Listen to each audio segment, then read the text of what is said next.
Welcome to Late Start Piano. My name is Josh. Today I'm going to be showing you a cool chord progression that you can use, take it through multiple keys to help you improvise or just to help you overall have more fun on the piano. On this channel, I really enjoy teaching people how to improvise and how to kind of compose your own music and just have fun with the piano. You don't have to read sheet music all day, every single day. I like classical music, I play classical music, but I love to compose and improvise and come up with fun chord progressions that normally I wouldn't do if I was looking at sheet music. So the progression I'm going to be using is going to sound like this. And just to keep it very simple and basic for now.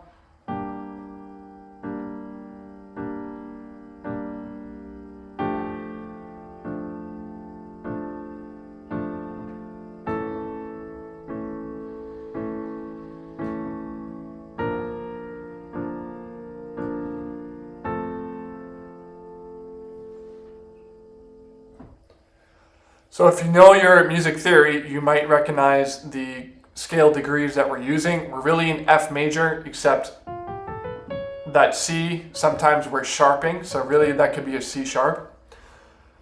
So really the progression is, we have the 6, so we start on that G minor, the 2, 1, 2, there's that 2. Then we did the 6, which is D minor. 1, 2, 3, 4, 5, 6. Then we did a major 3, which is where that sharp C comes in, normally in F major. That 3 is a C minor, right? That's a C natural. But we're raising it a half step. So it's really like a major 3 chord. Then we're going to the 1, which is that B flat. And then ending on F major. So what's really cool about this progression, well, there's really a couple things. But first of all, it kind of sounds a little bit moodier. It sounds a little bit sadder, which is kind of the progressions I like to play. And we're playing 2 minor chords off the bat. So we have that G minor and then the D minor. What's also really cool about this progression, besides that one note that makes a huge, huge difference, is there's a lot of chromatic movement. If you don't know what chromatic movement means, all it is playing notes right next to each other. So going from here to here is chromatic. From here to here is chromatic. You're just playing a half step apart. That's all chromatic movement. That was a chromatic scale, right? Makes sense. So we have that 2 chord. Then we have the 6 moving chromatically down, right? This B flat going down to the A. Then we had the major 3, so we're taking this top note and this bottom note. They're both going down a half step. Then we have the 4, so we're bringing this middle note now, going up to B flat and this up to D again. And then we're ending with one more chromatic movement from the B flat to the A. So there's a lot of chromatic movement. This is also really a suspended chord. Oh, excuse me. This is just the 4 chord, but it's close to that suspended feeling, right? This is that sus4 in F suspended 4. So that's kind of another thing to think about, kind of a cool sound with that 4 going to the 1, right? So that's the left hand. Now what's also really cool, and just to show you what it sounds like, again, we have that major 3, so we're playing A major instead of A minor. And to play it normally with just a regular 3, it would sound like this.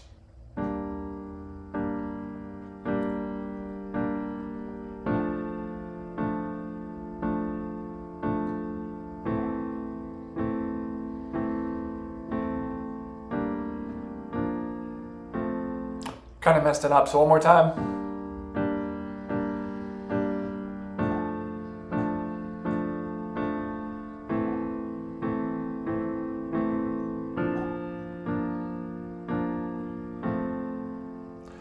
It sounds okay, but it doesn't have that interesting change. It doesn't have, it's unexpected. When you do a major 3 chord, it's not expected. It really latches onto your ear. I love the major 3 chord. So I'll play it one more time with that major 3. right? It's like things are opening up. It's like, wow, okay, where are we going next? Versus just that regular 3. Right, so then we have 3 minor chords in a row, starting to get pretty dark. If we just kept it pretty dark, you need that, or that major in this case really helps to kind of brighten the mood.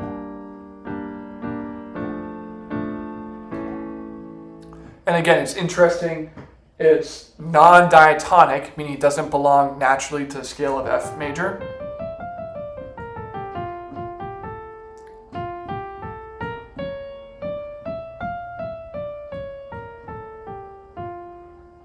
Right? Also, when I just played that, I don't know if you heard it, but this is what I heard.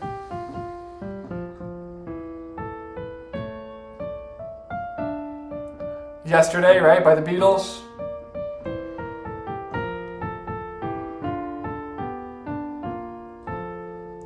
But that first part, he actually uses the sharp 5.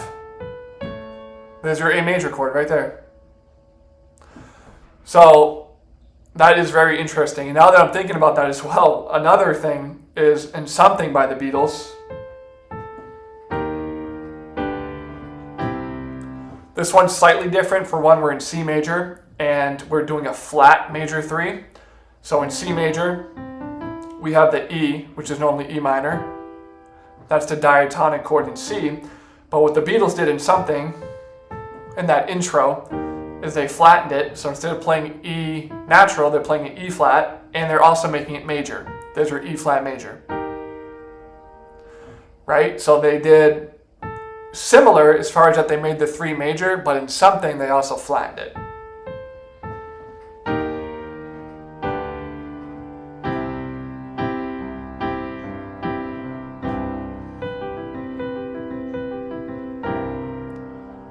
Right, that's Something by the Beatles. So they kind of like this modifying of the 3 chord as well, just in those 2 songs at least, that they also modified the 3, they made it major. One, they just did the regular major, and one, they did a flat 3 major, but still, that 3 is going from minor to major. I love the major 3 chord, as I've said already, for a lot of reasons. Another interesting thing about that, when you sharp the 5, so we were talking about this,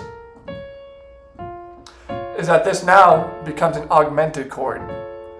So there's F augmented, F major, F minor. So to get that augmented, all we do is just raise the 5th. So it kind of also has that augmented feel. We go back to our original chord progression I was showing you earlier.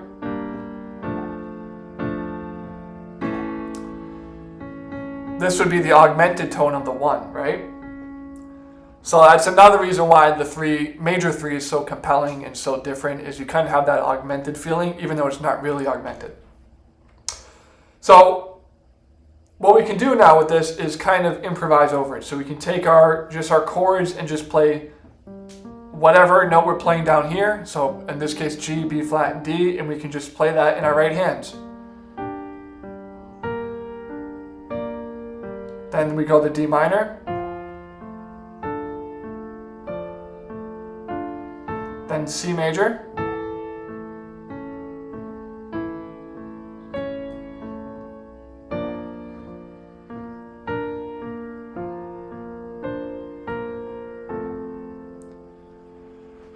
And you can start messing around with that chord progression, that melody, and of course you can take that through other keys as well, right? So that's kind of the major 3. It's a couple of examples from the Beatles where they use that major 3, the natural and the flattened. And again, it's unexpected, it's cool sounding, it's unique, and it's not something that you hear a lot today. And honestly, I could just keep playing this progression.